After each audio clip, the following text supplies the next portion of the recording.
Mob কি আর mob কি না, এটি আসলে আমি জানতে চাই তুষারের কাছে। যেটা নিয়মতান্ত্রিক প্রতিবাদ, সেখানে আপনার পরিচয় থাকবে।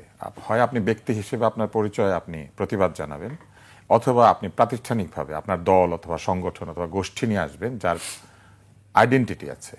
আপনাকে জবাবদিহি করার জন্য রাষ্ট্র তলব করতে পারবে। আর মব হচ্ছে পরিচয়হীন একদল মানুষ অথবা একটি সংগঠিত শক্তি, যে শক্তি তার নিজের পরিচয় বলে না, বলে আমরা জনতা, আমরা অমুক, আমরা তমুক, আমরা গণতন্ত্রকামী, আমরা বিচারকামী, আমরা সংস্কারকামী, এইসব বলবে, কিন্তু নিজেদের নামধাম দিয়ে তারা, নিজেদের কোনো আইডেন্টিটি এন্টিটি দিয়ে তারা প্রতিবাদ করবে না। এবং তারা কি করবে, তাদের প্রতিবাদ হবে অন্যের অধিকারে হস্তক্ষেপ, সেটা মানবাধিকার, ব্যক্তি অধিকার, আইনি অধিকার, এইসব জায়গাতে তারা হস্তক্ষেপ করবে এবং আইনের ঊর্ধ্বে চলে গিয়ে ক্ষতিকর কাজ করবে। যেমন সাধারণ প্রতিবাদী কখনো আপনার বাড়িতে আগুন দিবে না, মব দিবে। সাধারণ প্রতিবাদী আপনার গায়ে হাত তুলবে না, কিন্তু মব করবে। সাধারণ প্রতিবাদী আপনার গাড়ি ভাঙবে না, তারা ভাঙবে। সাধারণ প্রতিবাদী আপনাকে কখনোই জুতার মালা ঝুলাবে না বা জুতা পিটা করবে না, মব করবে। কারণ এইগুলি হচ্ছে তাদের স্বীকৃত, তাদের ইচ্ছা মতো কাজ। একসময় আমেরিকাতে এটা হয়েছিল। কখন হয়েছিল? যখন ওখানে বর্ণবাদ ছিল, তারা লিঞ্চিং করতো। এবং সেই লিঞ্চিংয়ের আইন কেমন ছিল জানেন? ঘোড়া চুরি হয়েছে কোথাও, ঘোড়া চুরি হওয়ার পরে 3 জন লোক যদি বলতো, সে মনে করে, যদি উনি একটু আগে আমার দিকে ইঙ্গিত করেছেন, মনে করেন রাজ্জাকি ভাই এটা করেছে। বাংলাদেশে ঘোড়া নাই কিন্তু, অতএব এটা হওয়ার সম্ভাবনা নাই। কিন্তু 3 জন লোক এক হলে পরে ফাঁসি দিয়ে দিতে পারতো। এবং এটা যে শুধু 3 জন লোক ঘোড়া চুরির অপরাধে দিতে পারতো তাই না, একজন কালো চামড়ার লোক যদি কেউ এসে বলতো যে এই লোকটা পালিয়ে যাওয়ার চেষ্টা করেছিল, কারণ কৃতদাস ছিল তো, তাহলেও তাকে ফাঁসি দিতে পারত। এবং এই ধরনের একটা এই যে ঘটনা, এটা আমেরিকার মতো জায়গায় ঘটতো। এটাই হচ্ছে মব। আপনি যদি আজকে এইখানে দেখেন, ঘটনা কিন্তু ওই রকমই। কিছু লোক এসে বলে উনি দোষী, আইনে ওনার নামে মামলা নাই, আইনে মামলা নাই, কিন্তু ধরে নিয়ে যাচ্ছে। আইনে কিছু বলা হয় নাই তার নামে, কিন্তু তারপরে তাকে নিয়ে পুলিশকে গিয়ে বলতেছে ওনাকে এখন আমরা বলছি গ্রেপ্তার করেন। ওনারা গ্রেপ্তার করতে বলার কে? গ্রেপ্তার করার নির্দেশ দিবে হয় আদালত, ওয়ারেন্ট দিবে, ধরে আনতে বলবে, অথবা পুলিশ নিজে তাকে অপরাধী মনে করলে যে আইন আছে সে আইনের এতে পুলিশ তাকে ধরে আনতে পারে। কিন্তু তারা কি করে? তারা কি শুধুমাত্র ব্যক্তিকে আক্রমণ করে? তারা সম্পদে আক্রমণ করে, তারা সম্মানে আক্রমণ করে, তাই না? তো এইটা মব। এখন মবের সংজ্ঞা তো আমি দিলাম, এটা আপনারা মিলিয়ে দেখবেন। এটাই হচ্ছে মবের সংজ্ঞা। হার্মফুল অ্যাক্টিভিটি থাকবে, সে জিম্মি করবে, সে চাপ সৃষ্টি করবে, নৈতিক চাপ না, সে চাপ সৃষ্টি করবে শারীরিক চাপ। ওইখান থেকে আপনি মুক্তি পাবেন না। আপনি যদিও জানেন যে আপনি সঠিক, কিন্তু সে আপনাকে এমন একটা অবস্থা তৈরি করেছে যে ওইখান থেকে আপনি ছুটতে পারতেছেন না। মানে এই চাপ সৃষ্টি করার শক্তিটা তারা কোত্থেকে পায়? এই চাপ সৃষ্টি করার শক্তিটা পায় যখন আইন শৃঙ্খলা রক্ষাকারী কর্তৃপক্ষ, রাষ্ট্র, সরকার নীরব থাকে, তাদেরকে বাধা দেয় না, তাদেরকে আইনের আওতায় নিয়ে এসে বিচার করে না। যেমন আমেরিকাতে তখন হইতো না, এটা তাদেরকে বিচার করতো না, তার ইচ্ছা মতো এই ধরনের কাণ্ড কারখানা করতো। এদের কি কোনো আসলে রাজনৈতিক পরিচয় বা কোনো সাংগঠনিক হয়তো রাজনৈতিক পরিচয় আছে, কিন্তু সেই পরিচয় দিয়ে তো তারা আসে না। কিন্তু কেউ কোনো দল স্বীকার করে না। আমি কেন স্বীকার করবে? মব যদি আইনসঙ্গত হতো তাহলে স্বীকার করতো। তাদেরকে তো কেউ দায়িত্ব নিবে না। এই জন্যই যে এটা বেআইনি, সবাই জানে। এবং বেআইনি কাজগুলা করার জন্যই এই মব তৈরি করা হয়। ফ্যাসিজম হচ্ছে এক ধরনের মব সৃষ্টি করে শাসন করা। ইতালিতে মুসোলিনির দল এইরকম মব তৈরি করে প্রতিপক্ষের রাজনীতিবিদদেরকে হ্যারাস করত, প্রহার করত, যেখানে সেখানে অপমান করত, গালি দিত, এইসব কাজ করত। এবং এই ফ্যাসিজম, এই শব্দটা হচ্ছে ফ্যাসিকল থেকে, অনেকগুলি বেত একসাথে জড়িয়ে, এই ফ্যাসিকলগুলিকে একসাথে জড়িয়ে যে পিটাতো তারা, এই বেতের পিটা, এটার থেকে এসেছে ফ্যাসিজম। রাস্তাঘাটে এরকম অনেকগুলি লাঠি এক জায়গায় করে তাদেরকে পিটাতো, এই জন্য তাদের নাম হয়েছিল ফ্যাসিস্ট। তো আমি আবার এইখানে ফেরত আসি। এই যে আপনারা যে বক্তৃতাটা নিয়ে বা যে সাক্ষাৎকারটা নিয়ে কথা বলছেন, সেই সাক্ষাৎকারে 5, 10, 15, 50 বছর রাজ্জাকি ভাই বলেছেন তাকে তো কেউ মেয়াদ নির্দিষ্ট করে দেয় নাই। তার মেয়াদটা তিনি নিজে শোনেন, বাংলাদেশের একজন মানুষ অন্য কাজ করলে বলে উনি তো একজন অ্যাডাল্ট, ওনার পূর্ব নজির আছে না, উনিকে আগে দেখেন নাই। বাংলাদেশে কোন অন্তর্বর্তীকালীন সরকার 2 বছরের বেশি থেকেছে? বলে নজির হচ্ছে সর্বোচ্চ 2 বছর। যে সরকারটা 2 বছর ছিল, সেই সরকারটা নিজেদেরকে 1/11-এর পরে এসে জোর করে 2 বছর ছিল, যেটার জন্য সে সমালোচিত হয়েছে। সমালোচনা হয় না যখন আপনি সংবিধান অনুযায়ী 3 মাস থাকবেন, এর বেশি থাকবেন না। তাহলে কেউ যদি বলে, অনেকে তো বলে 5 বছর থাকেন, 10 বছর থাকেন, 50 বছর থাকেন, নির্বাচন কার জন্য? এই কথা তো শেখ হাসিনার মুখে আমরা শুনেছি যে আগে উন্নয়ন পরে নির্বাচন। চিটাগাংয়ের এক ভদ্রলোক ছিলেন লতিফ সাহেব নামে, উনি ঢাকায় এসে প্রথমে যেটা করলেন, বঙ্গবন্ধুর একটা ছবিতে বঙ্গবন্ধুর জুতা বদলাইলেন, জুতা নাকি স্মার্ট না।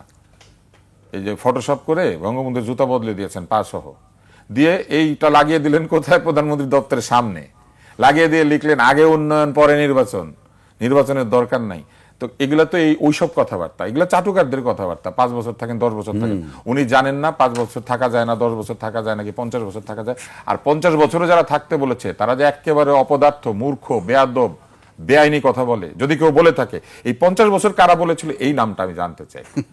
কেননা ওই লোকটাকে সুস্থ মস্তিষ্কের, যে গিয়ে ওনাকে বা কাউকে বলেছে যে 50 বছর থাকেন। কারণ আমাদের প্রধান উপদেষ্টার বয়স 86 বছর, 86 সঙ্গে 50 যোগ করেন, না গ্রহণযোগ্যই তো না, 136 বছর হয়, 142 বছর হয়, 86 সঙ্গে 50। এই আলোচনাটা আমরা না, এই আলোচনাটা এই জন্য হচ্ছে যে এই কথাটা উল্লেখিত হয়েছে। কোথায় উল্লেখিত হচ্ছে? আন্তর্জাতিক মাধ্যমে। এইবার আসেন, এই জায়গাতেই শুধু শেষ হয় নাই। আওয়ামী লীগ কি নিষিদ্ধ? কেন ইলেকশন দিচ্ছেন না? এইভাবে সে বারবার তাকে অ্যাটাক করছিল। একই ঘটনায় আরেকজন ঘটিয়েছিল, ক্রিস্টিয়ান আমানপুর। জি, আপনার মনে আছে? আগের প্রধানমন্ত্রীকে এইরকম করেছিল। হ্যাঁ, এবং গহর রিজভির সাথে এই মেহেদিও করেছিল। বিদেশিরা এগুলা করলে কেন জানি আমাদের বড় বড় মানুষেরা খুব বিনয়ের সাথে এরকম করে হাসে। এই কাজ যদি বাংলাদেশে কোনো সাংবাদিক করতো তাহলে ভুয়া মামলায় এখন তাকে জেলখানে থাকতে হতো। কোনটা? এই মেহেদি যা করেছে, মেহেদি যে আচরণ করেছে ওইখানে, মেহেদি যেভাবে তাকে ধমক দিয়ে কথা বলেছে, বারবার তাকে প্রেসার দিয়েছে, আপনি জাকির এটা করলে এখন জেলখানে থাকতেন। এখন এরকম একটা অবস্থা যখন হয় তখন আমরা আশা হারাই। আমাদের লোক আমাদের সাথে কথা বলে না, আমাদের লোক কথা বলে বিদেশিদের সাথে। এবং ওইখানে উনি যে উত্তরটা দিয়েছেন আমার কাছে এটা ব্যাখ্যা হচ্ছে, বিদেশে না আসলে ব্যান করা এগুলাকে তারা মনে করে অগণতান্ত্রিক আচরণ। যে কারণে উনি বলেছেন আওয়ামী লীগ তো স্থগিত আছে, তারা নিবন্ধিত আছে, এখনো নিবন্ধন স্থগিত আছে। কিন্তু প্রবলেমটা হচ্ছে যে স্থগিত আছে, কিন্তু কি স্থগিত আছে? আমি আপনাকে বললাম যে আপনি জাকির, আপনি এইখানে এই টেলিভিশনে উপস্থাপক, তারপরে বললাম আপনার ক্যামেরা বন্ধ থাকবে, আপনি ক্যামেরা চালাতে পারবেন না, লাইট বন্ধ থাকবে, আপনার মাইক বন্ধ থাকবে, আপনি চেয়ারে বসতে পারবেন না, আপনি দাঁড়াতে পারবেন না, আপনি টেবিল সামনে রাখতে পারবেন না, টেবিল ছাড়াও দাঁড়াতে পারবেন না, পিছনে সবুজও থাকবে না, নীলও থাকবে না, মানে সকল কার্যক্রম বন্ধ। তাহলে কি আপনি নিষিদ্ধ না স্থগিত? আপনার সব কাজ বন্ধ মানে আপনি স্থগিত না, আপনি নিষিদ্ধ। এইটা বলা যেতে পারতো অস্থায়ীভাবে নিষিদ্ধ করা হচ্ছে, স্থায়ীভাবে না। হ্যাঁ, স্থগিত না। কিন্তু আরেকটা হচ্ছে নির্বাচন কমিশন কিন্তু তার নিবন্ধন স্থগিত করেছে, যেটা রাজ্য ভাইও জানেন যে নিবন্ধন স্থগিত করার কোনো আইন নাই। নিবন্ধন হয় থাকবে, না হলে থাকবে না, ইদার ইয়েস অর নো। এখন আরেকটা বিষয় আপনি চিন্তায় নেন, সেটা হচ্ছে যে বারবার বলছিল নেপালে তো 6 মাসে নির্বাচন দিয়ে দিয়েছে, আপনারা কেন দেরি করলেন? একটা পরের ঘটনাকে আগের ঘটনার সাথে যে মিলাচ্ছে মেহেদি, এটাই হচ্ছে অযৌক্তিক। আপনি আপনার ঘটনাটা ঘটেছে 2 বছর বা 1 বছর আগে, আর আমার দেশের পরিস্থিতি আর নেপালের পরিস্থিতি এক না। ফলে এইটা হতে পারতো উত্তর, কিন্তু সেই সব উত্তর না দিয়ে তার যে 5টা প্রেস মানে মহাজ্ঞানী আছেন, এই 5 জন প্রেস মহাজ্ঞানী ওখানে কি করেছিলেন? 5 জন প্রেস মহাজ্ঞানী কেন এটার প্রপার ইন্টারপ্রিটেশন দেন নাই? আমি থাকলে কি দিতাম এখন বলে দেই, ওনারা একটু শুনুক। আমি বলতাম প্রথমত যে অতীতের ঘটনাকে বর্তমানের ঘটনার সাথে তুলনা করা যাবে না, কারণ এখনকার ঘটনা যেটা ঘটেছে এখন ঘটলে 6 মাস, যখন আমাদেরটা ঘটেছিল তখন এটা 2 বছর দরকার ছিল বা 1.5 বছর, হোয়াট এভার।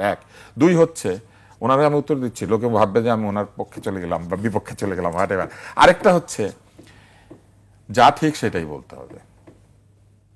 এইখানে উত্তরটা হওয়া উচিত ছিল যে, উচিত ছিল এভাবে বলা ঠিক কিনা, উনি অনেক জ্ঞানী মানুষ, নোবেল পেয়েছেন, কিন্তু এখানে একটা উত্তর হতে পারত যে 6 মাসে হয় নাই, কিন্তু এখন যে ফেব্রুয়ারিতে হবে, আপনি কি মনে করছেন এটা হওয়া উচিত না? পাল্টা প্রশ্ন মেহেদিকে করা দরকার ছিল যে আপনার সমস্যাটা কোথায়, ফেব্রুয়ারিতে হবে যে, এইটা নিয়ে আলাপ না করে আপনি হয় নাই কেন এটা বারবার জিজ্ঞেস করছেন কেন? যেটা হয় নাই ওটা হয় নাই। যেমন মেহেদি, আপনি একসময় আল জাজিরায় ছিলেন, চাকরি করতে পারেন নাই, কেন পারেন নাই এটা জিজ্ঞেস করে লাভ আছে? আপনি আল জাজিরা ছেড়ে এই যে জিটিও নামে না কি নামে একটা সাবস্ক্রিপশন করে দেখতে হয় একটা চ্যানেল, সেখানে আসলেন কেন? যেখানে আল জাজিরা সব আপনার দেখা যাইত, আপনি যেখানে খুশি সেখানে কথা বলতে পারতেন, আপনি লন্ডনে বসে বড় বড় সাক্ষাৎকার নিতেন, ওইটা বাদ দিয়ে আপনি এখানে কি করেন? এই প্রশ্ন আমি করতাম। এ পর্যায়ে আমাকে একটি বিরতিতে যেতে হচ্ছে। দর্শক, একটি বিরতি নিচ্ছি, বিরতির পর আবারও ফিরবে 21 রাতে, আমাদের সঙ্গেই থাকুন।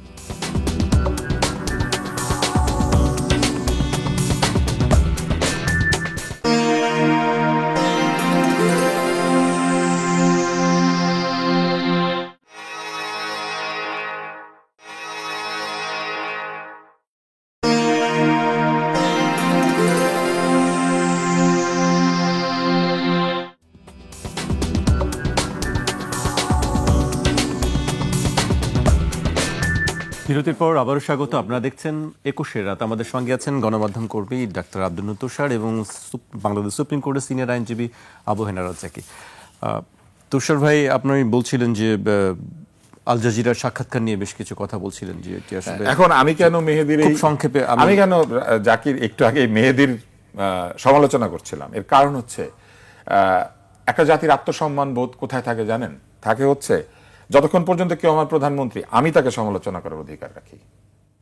বিদেশিরা তাকে ভোটও দেয় না, বিদেশিরা তাকে স্বৈরাচার বলবে না, বিদেশিরা তাকে কিছু বলবে না, তার সাথে আমার রিলেশন। আমি ধমক দিব, আমি বলবো, সমালোচনা করব, আমি ভালোবাসবো, আমি ভোট দিব অথবা আমি দিব না। কিন্তু আমার দেশের কোন সম্মানিত ব্যক্তিকে এইভাবে আক্রমণ করবে, এটা আমি ক্রিস্টিয়ান আমানপুরের সমালোচনা করেছিলাম। আমি বলেছিলাম যে এটা আমাদের সাংবাদিকরা করতে পারে, আপনি কে? এবং একইভাবে আমি মেহেদিকেও বলবো, আপনি কে? এটা আমাদের সাংবাদিকরা করবে। কিন্তু দুর্ভাগ্যজনকভাবে আমাদের দেশে এই যে গণমাধ্যমের স্বাধীনতা এমনভাবে খর্ব করা হচ্ছে বা ওই প্রক্রিয়া এখনো অব্যাহত আছে নানানভাবে, যে কারণে আমাদের সাংবাদিকরা ভীত। এই ভয় কেন? এই প্রশ্ন তো মেহেদি করে নাই, এটা কিন্তু সে করবে না, কারণ এই ভীতি প্রদর্শনীর ব্যাপারটাতে তাদের প্রচ্ছন্ন সমর্থন আছে। এইবার আরেকটা কথা আমি আপনাকে বলি, এটা একটা উদাহরণ দেই। আমার দেখা নয়াচীন নামে একটা বই আছে, শেখ মুজিবুর রহমান চীনে গিয়েছিলেন, তখন তিনি তরুণ নেতা। তো ওইখানে সবাই আইয়ুব খানের সমালোচনা করছে, ওখানে উনি লিখেছেন যে আমি করলাম না। কেন করলেন না ওটার ব্যাখ্যা দিয়েছেন যে আমার দেশের প্রধান, আমি দেশের মধ্যে তাকে সমালোচনা করব, বিদেশে গিয়ে নিজের দেশের লোকের সমালোচনা করা, নিন্দা করা, বদনাম করা, এটা মনে হয়েছে যে আমরাই ছোট হই। এবং এখানে আরো একটা বিষয় আছে, কোথায় জানি উনি বিয়ে খেতে গেছিলেন, তো উনি উপহার নিয়ে যান নাই, সবাই উপহার দিচ্ছে দেখে ওনার মনে হইলো উনি উপহার না দিলে তো দেশ ছোট হয়ে যাবে, উনি তো দেশের একজন তরুণ নেতা হিসেবে গিয়েছেন। ওনার হাতে নাকি একটা আংটি ছিল, ওটা খুলে দিয়ে দিলেন। অনেক কিছুই আছে রাজনৈতিক নেতাদের কাছ থেকে আমাদের শিক্ষা নেওয়া দরকার, তার মধ্যে এইটা একটা জায়গা যে আমার প্রধান উপদেষ্টা তুই বেয়াদবের মতো প্রশ্ন করবি, আবার উল্টাপাল্টা প্রশ্ন করবি। আর ওইখানে যে পঞ্চ পাণ্ডব গিয়েছেন, তারা তখন কোথায় ছিলেন এবং তারা তারপরে কেন ব্যাখ্যা দিলেন না, আমি এইটা নিয়ে অনেক বেশি চিন্তিত। এটা যদি চলতে থাকে ভবিষ্যতে এই কর্ম আরো চলতে থাকবে, এবং এগুলা করে করে বিদেশিরা এমন একটা ভাব করে যে এরা হচ্ছে আমাদের প্রভু, এরা আমাদের চেয়ে সুপিরিয়ার। এই মেহেদি আমার সাথে ইংরেজিতে কথা বলে আমি ওর একটা ইন্টারভিউ নিতে চাই, জি, ও কিসের উত্তর দিতে পারে এবং দিতে পারে না আমি সেটা একবার দেখে নিতে চাই। মেহেদিকে আইনা দেন আমার সামনে। জি।